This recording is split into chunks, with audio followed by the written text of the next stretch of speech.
지난달에 교회에 장례가 있어서 우리 성도님들을 차에 이렇게 태우고 일산에 있는 백병원 장례식장으로 가는 길이었습니다. 아마 그때 함께 그 차에 동행하신 분들은 기억하실 텐데요. 교회에서 출발을 해서 이제 강변북로에 막 진입을 해서 이제 달리고 있는데 갑자기 뒤에서 요란한 확성기 소리가 막 들리는 거예요.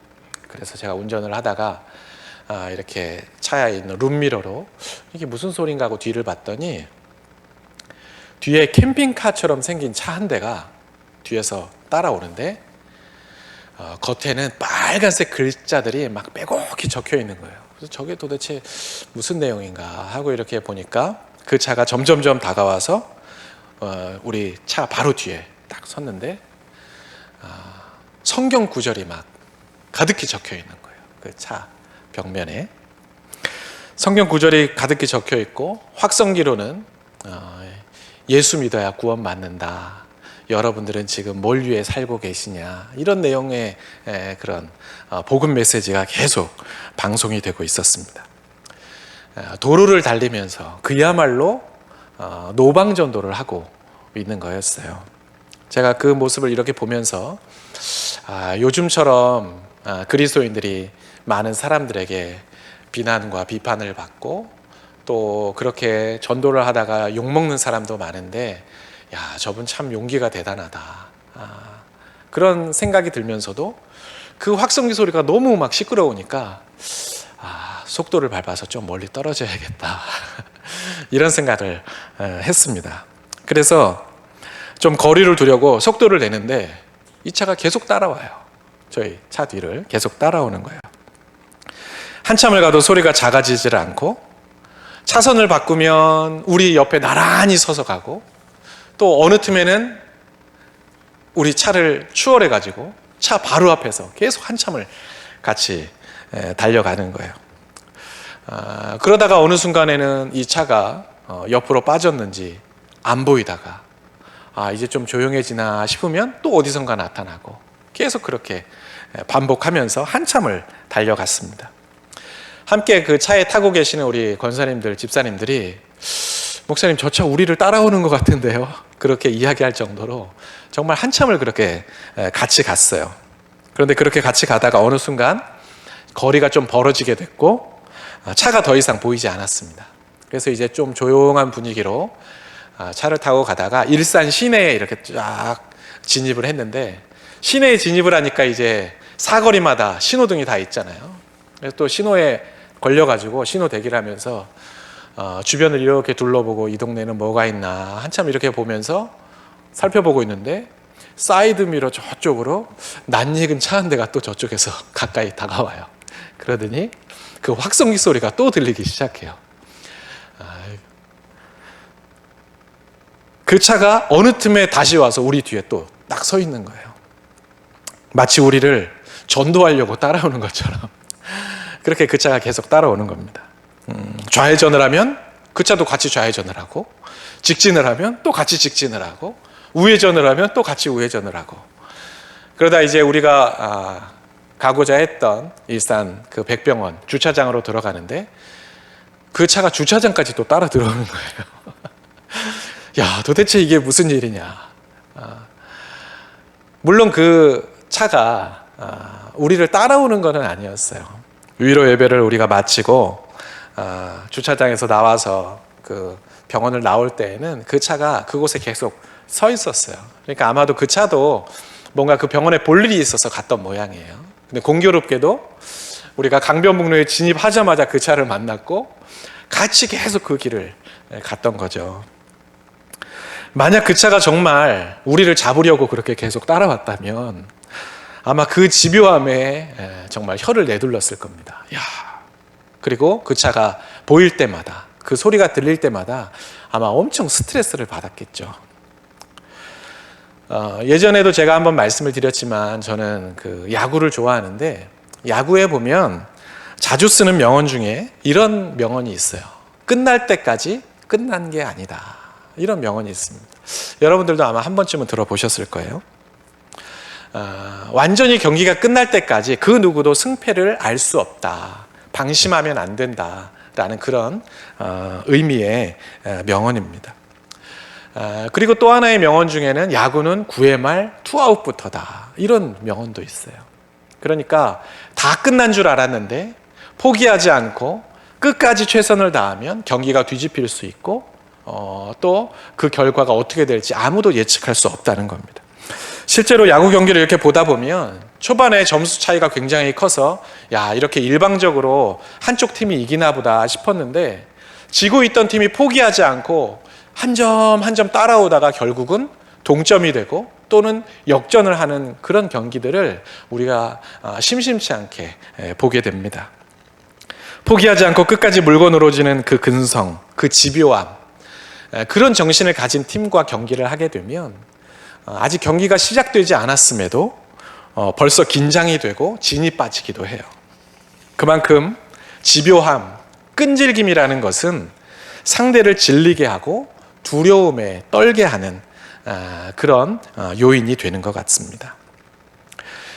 오늘부터 우리가 살펴볼 이야기는 우리 교회 다니는 사람들 뿐만 아니라 교회 다니지 않는 사람들도 다들 잘 알고 있는 이스라엘 백성들이 홍해를 건너는 그런 유명한 이야기입니다. 아마 여기 계신 여러분들이 이렇게 신앙생활 하면서 하나님 앞에 기도하다가 이 홍해 기적을 하나의 그 표현으로 여러분들이 기도해 보신 적이 참 많이 있을 거예요. 홍해를 가르신 하나님, 내 삶에도 홍해가 갈라지는 기적을 베풀어 주십시오. 내 삶에도 풀리지 않을 것 같은 문제가 해결되는 그런 역사를 허락해 주십시오. 홍해를 가르신 그 전능하신 하나님, 내게도 그 놀라우신 능력, 그 기적을 베풀어 주세요. 여러분 아마 이런 기도 해 보셨을 겁니다. 홍해를 가르시고 이스라엘 백성들에게 새로운 길을 내신 하나님, 내 삶에도 새로운 길을 좀 허락해 주십시오. 여러분 이런 기도도 아마 많이들 들어보셨을 거예요. 그만큼 이 홍해의 기적은 하나님이 얼마나 전능하신 분인지, 그리고 그 전능하신 하나님께서 우리의 삶에 역사하시면 우리의 삶에 정말 얼마나 놀라운 일들이 펼쳐지는지를 우리에게 잘 보여주는 그런 사건이라고 할 수가 있습니다. 그렇다면 여러분, 실제로 이 홍해가 갈라지는 기적을 경험했던 그 이스라엘 백성들, 당시에 그 이스라엘 백성들의 마음은 과연 어땠을까요? 여러분 한번 곰곰이 상상을 한번 이 시간 해보세요. 뒤에는 애굽의 군사들이 자기들을 다시금 붙잡으려고 군대를 동원해서 쫓아오고 있습니다. 빨리 서둘러서 도망을 쳐야 되는데 앞에는 홍해 바다가 완전히 길을 가로막고 있어요. 그래서 앞으로 가면 바다에 빠져 죽을 수밖에 없고 뒤로 돌아가자니 애굽의 군대에게 꼼짝없이 잡히게 되는, 그야말로 야 이제는 진짜 죽었구나 생각될 만한 그런 상황이었습니다. 그런데 이때 모세가 지팡이로 홍해를 딱 가리키니까 홍해 바다가 어떻게 돼요? 쫙 갈라집니다. 흐르고 있던 그 물살들이 쫙 갈라지면서 양쪽에 벽이 생기고 그 사이로 길이 쫙 나타나요. 여러분 그 모습을, 그 광경을 목격한 이스라엘 백성들의 마음이 얼마나 심장이 두근거리고 놀랐겠어요. 그 나타난 길로 그들이 실제로 이제 한 걸음 한 걸음 내딛고 그 바다를 걸어갈 때 그들의 마음은 또 얼마나 흥분이 됐겠습니까? 홍해를 조심조심 다 건너가서 뒤를 돌아보니까 뒤에 애굽의 군사들이 병거를 이끌고 막 쫓아오는데, 그 애굽의 군사들이 바다에 다 들어서니까 하나님께서 그 홍해, 갈라졌던 그 홍해를 다시금 하나 되게 하셔서 애굽의 모든 군사들이 한꺼번에 다 쓸려가는 그 모습을 보면서 또 이스라엘 백성들의 마음은 어땠겠어요? 그야말로 통쾌하고 흥분이 되고 아마 심장이 터질 것처럼 아마 그렇게 그들의 마음이 두근거렸을지도 모릅니다. 자기들도 모르게 환호성을 지르고 부둥켜 안고 감격의 눈물을 흘리고 이게 꿈인가 생신가 아마 그런 반응을 보였을 거예요. 그런데 중요한 건 우리가 오늘 살펴보는 오늘의 본문은 그런 놀라운 기적이 일어나기 직전의 이야기입니다. 아직 홍해가 갈라지지 않았고 더군다나 하나님께서 모세에게 홍해를 가르는 그 기적에 대해서 말씀해 주시지도 않았던 그런 상황이었다는 거예요. 우리는 이미 홍해 사건에 대해서 너무나 잘 알고 있기 때문에 오늘 말씀만 읽어도 그 뒤에 어떤 일이 일어날지 예측이 되고 벌써부터 어떤 기대감이 생기지만 홍해의 기적을 경험하기 전, 그런 것을 상상하지도 못했던 그 당시 이스라엘 백성들의 마음은 우리의 기대와는 전혀 달랐을 겁니다. 아마도 두려움과 공포로 가득했을 것 같아요. 하나님께서 모세를 통해 홍해를 가르시기 전까지만 해도 이스라엘 백성들은 광야에서 꼼짝없이 죽을 수밖에 없는 그런 운명이었습니다. 오늘 본문 3절 말씀이에요.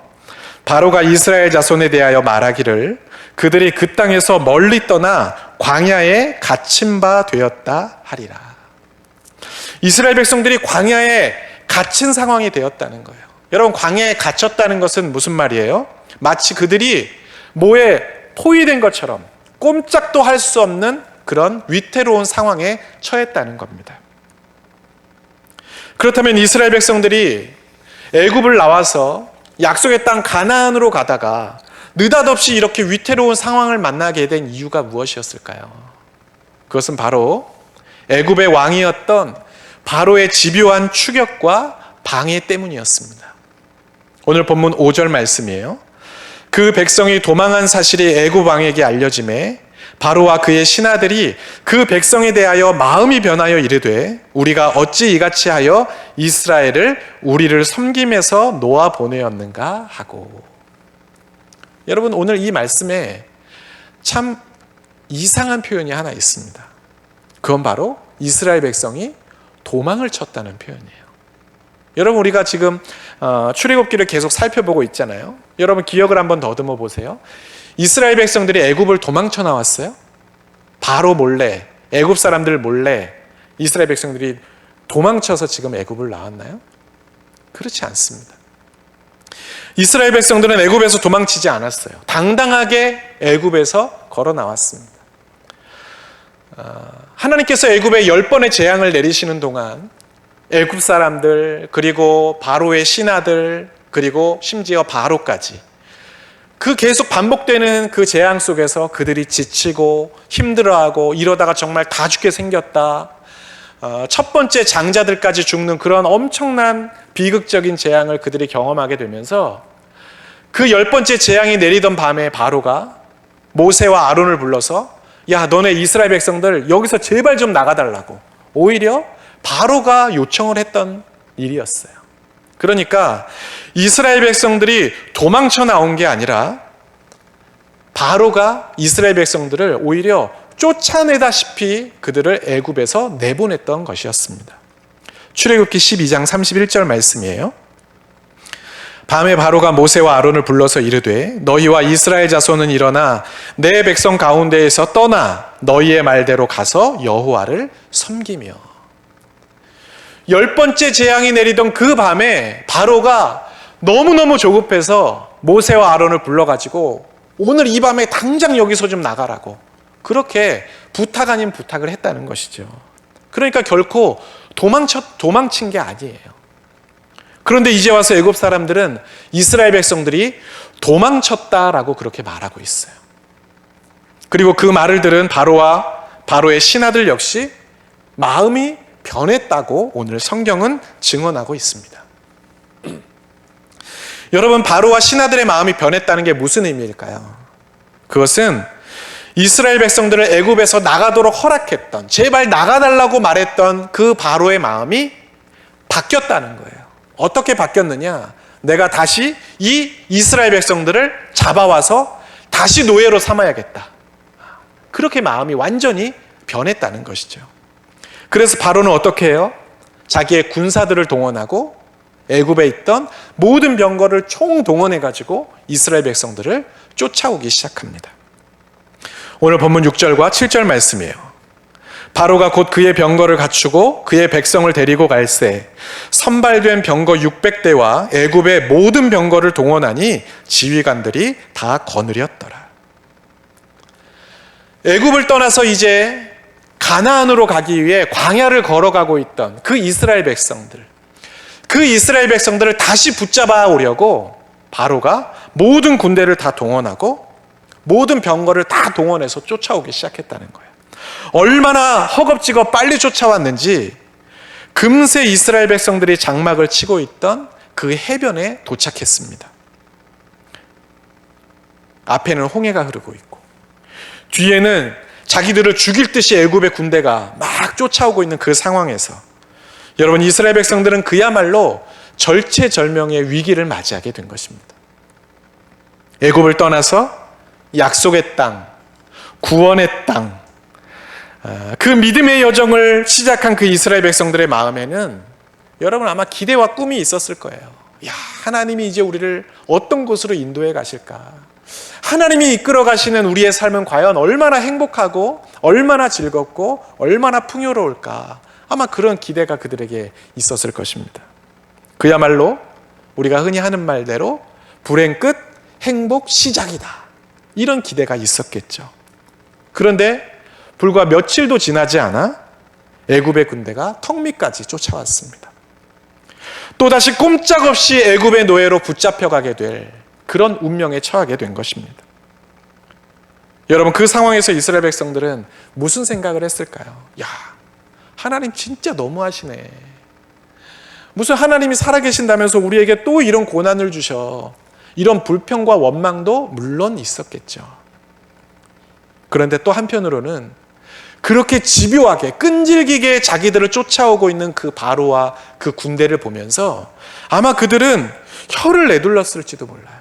야, 저 바로 진짜 지긋지긋하다. 도대체 언제까지 우리를 이렇게 붙잡으려고, 우리를 이렇게 노예로 삼으려고, 우리를 괴롭히려고 하는 걸까? 언제까지 쫓아오고 어디까지 도대체 따라오려고 저러는 걸까? 아마 그런 마음들이 이스라엘 백성들의 마음속에 있었을 겁니다. 애굽에 있을 때에도 10번의 재앙을 다 당하는 동안에도 그렇게 이스라엘 백성들을 붙들고 놓아주지 않던 그 바로, 그렇게 혼쭐이 나고서도 또다시 이스라엘 백성들을 붙잡아 오겠다고, 노예로 삼겠다고 저렇게 눈에 불을 켜고 쫓아오고 있는 그 바로와 그 군대를 보면서 야, 진짜 징글징글하다. 와, 저 바로만 보면 아주 막 치가 떨린다. 여러분 아마 그렇게 생각했을지도 몰라요. 그런데 여러분, 우리가 이런 바로의 집요한 모습을 보면서 기억해야 되는 건 이스라엘 백성들이 참 힘들었겠구나라는 그런 공감이나 그런 측은함이 아니에요. 우리가 기억해야 하는 것은 악한 영들이 믿음의 사람들에게 얼마나 집요하고 무섭게 따라붙는지, 여러분 그것을 우리가 깨달아야 하는 것입니다. 이스라엘 백성들에게 바로는 단지 애굽의 어떤 한 나라의 왕 그 이상입니다. 이스라엘 백성들을 구원의 땅, 약속의 땅, 하나님의 그 계획과 뜻을 이루지 못하게 방해하는 악한 세력이라는 것입니다. 하나님의 백성들이 은혜의 자리에 이르지 못하게 어떻게든 회방을 놓는 악한 영이라는 거예요. 그런데 이런 악한 영들은 출애굽 당시에 이스라엘 백성들에게만 역사하는 것이 아니라 오늘 이 시대를 살아가고 있는 우리들에게도 동일하게 역사하고 있다는 것입니다. 여러분, 우리가 예수 믿기로 결정하고 신앙생활하면 여러분 우리 앞에 탄탄대로가 펼쳐지나요? 그렇지 않습니다. 여러분 누구보다 잘 알고 계시잖아요. 여기 앉아 계신 여러분들이 뭐 1, 2년 신앙생활 한 분도 아니고 십수년, 아니 뭐 수십 년을 신앙생활 하셨던 분들이고 직분도 받고 나름 열심히 신앙생활했던 분들이시잖아요. 여러분 한번 생각해 보세요. 예수님 모르고 살던 내가 복음을 듣고 예수님 영접하고 이제 죄의 속박에서 벗어나 어둠의 세력에서 벗어나 악한 영들의 손에서 벗어나 내가 믿음의 여정을 가겠습니다. 여러분 그렇게 신앙생활을 시작했잖아요. 그랬더니 여러분 악한 영들이 여러분들에게 야, 너 예수 믿기로 했니? 잘했어. 야, 그동안 참 좋았는데 잘 가라. 행복해. 여러분 악한 영이 우리를 그렇게 순순히 놔주던가요? 절대로 그렇지 않아요. 더 이상의 고민과 갈등과 어려움 없이 여러분들의 삶이 정말 주님 안에서 100% 만족스러운 삶이 되도록 악한 영들이 여러분을 가만히 내버려 두던가요? 절대로 그렇지 않습니다. 얼마나 악착같이 달려와서 우리를 괴롭히고 우리를 흔들고 우리의 마음에 의심을 품게 하고 신앙적으로 고민하게 하고 갈등하게 하는지 몰라요. 정말 그럴듯한 유혹으로 우리의 믿음을 자꾸만 회방한다는 거예요. 이스라엘 백성들을 쫓아왔던 바로처럼 악한 영도 우리를 굉장히 집요하게 따라오고 추격하고 우리를 힘들게 한다는 겁니다. 어떻게든 우리를 집어삼키려고 해요. 조그만 틈만 있으면 그 틈을 비집고 들어와서 우리의 마음을 완전히 뒤집어 버리려고 해요. 베드로전서 5장 8절 말씀입니다. 근신하라 깨어라 너희 대적 마귀가 우는 사자같이 두루 다니며 삼킬 자를 찾나니. 호시탐탐 우리를 노리고 있다는 거예요. 악한 영은 믿지 않는 자들을 노리는 게 아니라 믿음의 사람들을 노리고 있다는 거예요. 왜? 그 믿음의 길을 못 가게 하려고, 우리를 넘어지게 하려고, 다시 그 약속의 땅으로 가던 길에서 돌아오게 만들려고 우리를 그렇게 가만 내버려 두지 않는다는 것입니다. 그래서 결국 우리 스스로 믿음의 길을 포기하게 만들어요. 여러분, 이스라엘 백성들이 약속의 땅으로 가다가 애굽의 군대가 쫓아오는 걸 보았을 때 우리가 다음 주에 살펴보겠지만 그들이 모세를 원망하고 불평합니다. 왜 우리를 나오게 해서 이렇게 이 땅에서 죽게 만드냐고. 차라리 애굽에 있는 것이 낫지 않겠냐고.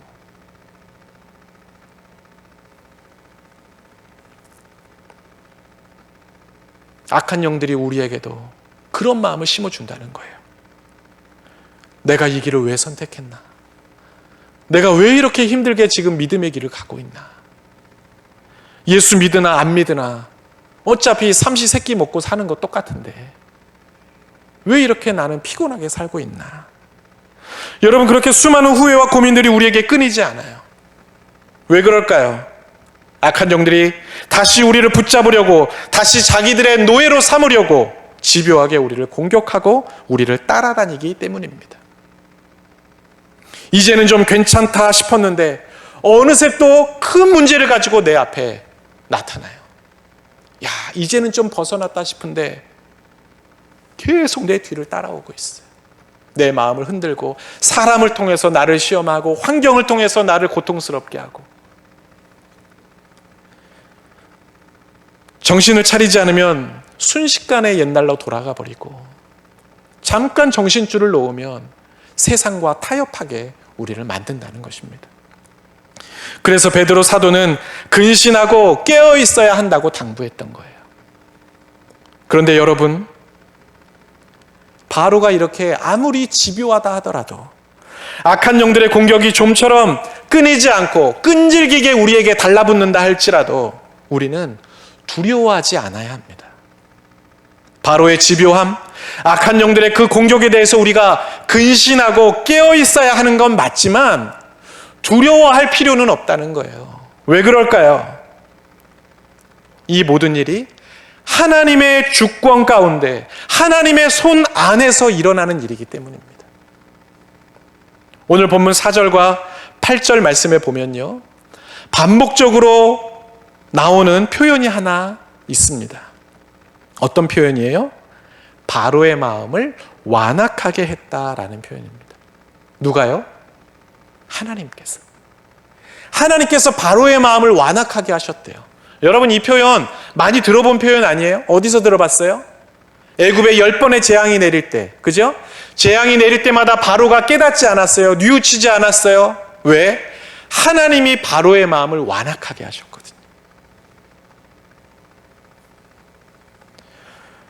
재앙을 당하면서도 바로가 이스라엘 백성들을 집요하게 붙들고 늘어졌던 것, 이스라엘 백성들을 포기하지 않았던 것, 이스라엘 백성들을 애굽에서 내보낸 다음에도 순식간에 돌변해가지고 군대와 병거를 몰고 그 이스라엘 백성들을 잡겠다고 쫓아오고 있는 것, 다 바로의 마음이 악하기 때문이에요.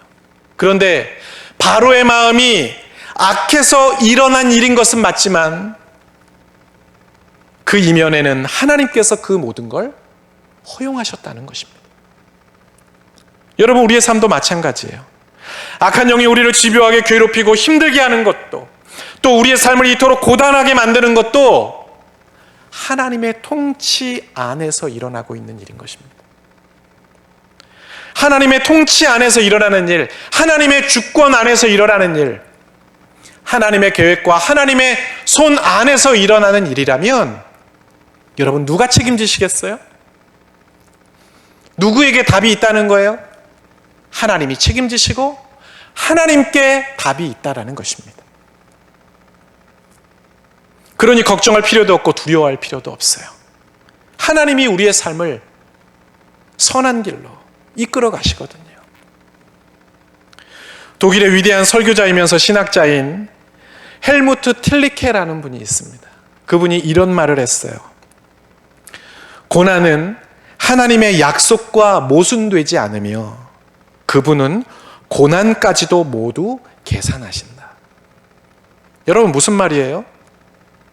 우리의 삶에 일어나는 고난과 어려움들, 악한 영들의 유혹과 방해들, 그런데 하나님은 그 모든 것까지도 다 계산해 놓으셨다는 거예요.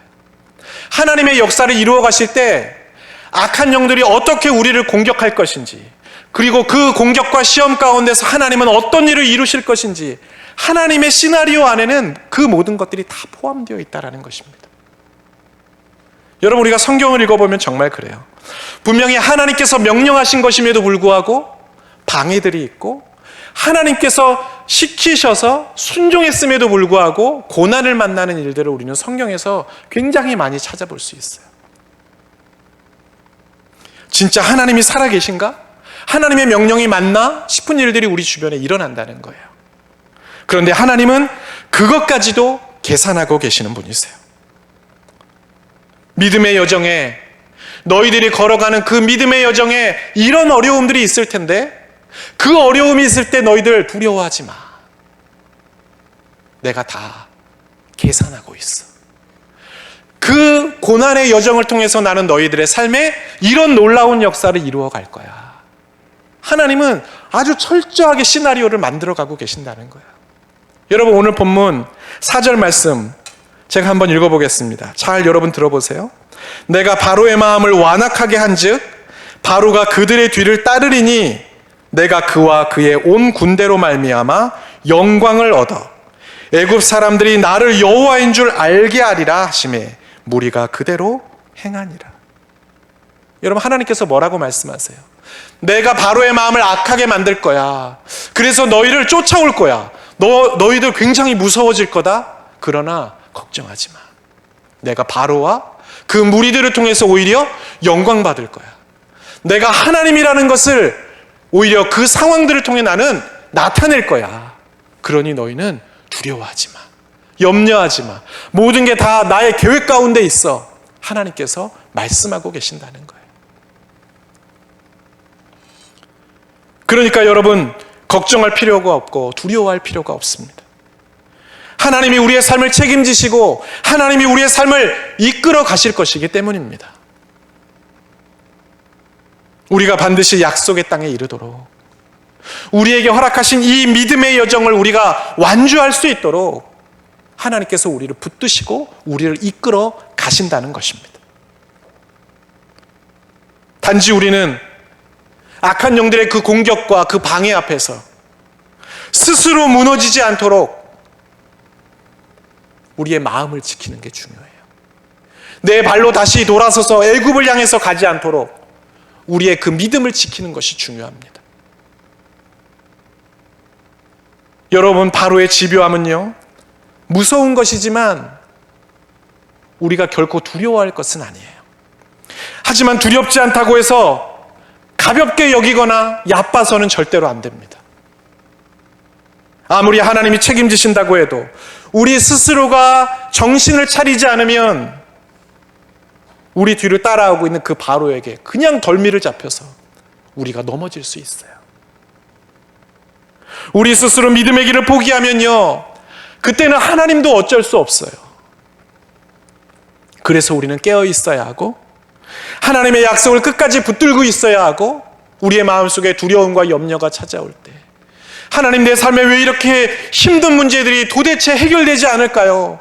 하나님 그만하고 싶어요. 이런 생각이 들 때조차도 우리는 믿음의 길에 서 있어야 하는 것입니다. 저는 여러분 모두가 그런 삶을 살 수 있기를 바랍니다.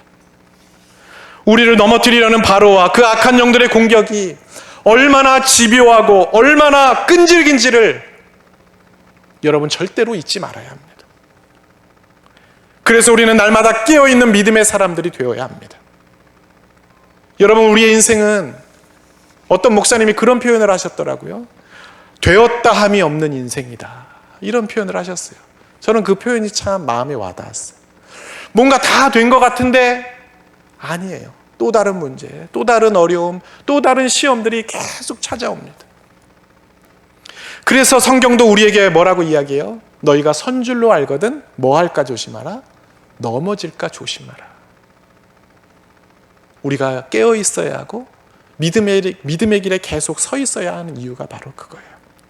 여러분, 느슨해지면 안 됩니다. 제가 서점에 가니까 서점에 이런 책 제목이 있더라고요. 놓치마 정신줄. 놓치마 정신줄. 여러분, 우리가 믿음 안에서 살아간다고 할 때 절대로 정신줄 놓으면 안 돼요.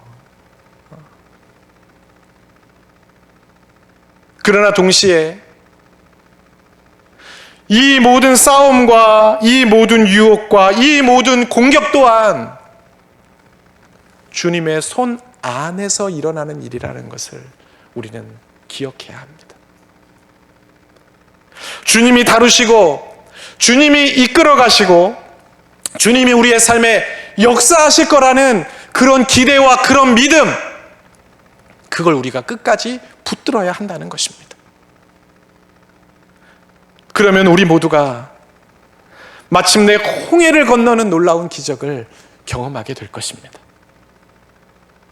저와 여러분 모두가 악한 영들의 그 집요함, 바로의 그 끈질긴 추격, 그 모든 것들을 떨쳐내고 견뎌내고 그 추격에서 벗어나 마침내 홍해를 건너는 그 놀라운 기적, 그 감격적인 순간을 누리게 되기를 주님의 이름으로 간절히 축복합니다. 아멘. 기도하겠습니다.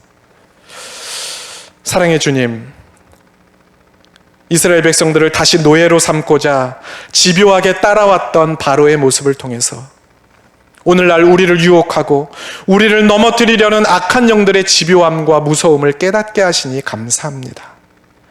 바로의 집요한 추격 앞에서 두려워 떨며 애굽으로 돌아갈 생각을 했던 이스라엘 백성들처럼 악한 영들의 공격 앞에서 우리 또한 무너질 수 있는 연약한 존재임을 이 시간 고백합니다. 정신을 차리고 깨어있지 않으면 언제든 넘어질 수 있다는 것을 기억하며 매 순간 주님을 의지하고 주님의 인도하심을 구하며 살아가는 우리 모두가 되게 하여 주옵소서. 악한 영들의 그 집요함은 우리를 지치게 하고 힘들게 하지만 이 또한 주님의 주권 아래에 있는 것이기에 주님이 역사하시면 능히 이길 수 있음을 우리는 믿습니다.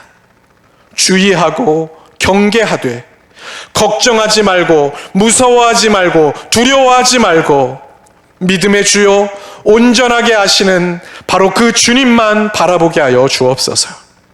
우리를 위해 일하시는 그 주님의 손길에 나의 모든 것을 맡기고 믿음의 길을 끝까지 걸어가게 하여 주옵소서. 그래서 마침내 홍해를 건너고 약속의 땅에 이르는 기적을 경험하는 우리 모두가 되게 하여 주옵소서. 예수님의 이름으로 기도하옵나이다. 아멘.